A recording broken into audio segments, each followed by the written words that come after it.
بسم الله الرحمن الرحيم. هقول لك معلومة سريعة كده. تعمل ايه لو عربيتك اتسرقت؟ اول حاجة طبعا بتعمل محضر في اسم الشرطة. تاني حاجة تاخد رقم محضر السرقة اللي انت عملته، وتطلع على مباحث المرور تعمل حاجة اسمها اشارة نشر. دي معناها ايه؟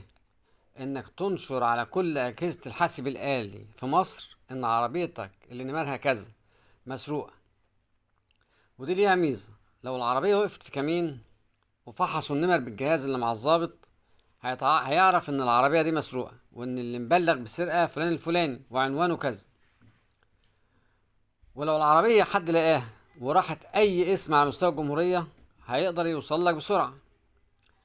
والمفروض ان ده اجراء بيتعمل تلقائي بعد المحضر، بس محدش بيعمله في الحقيقة، فلازم انت تعمله بنفسك.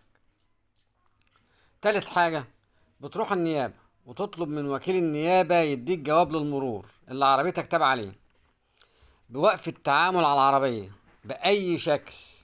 وده ميزته ان لو انت ناسي الرخص جوه العربية وقت السرقة، ممكن الحرامي يعمل توكيل مضروب ويبيع العربية ساعتها.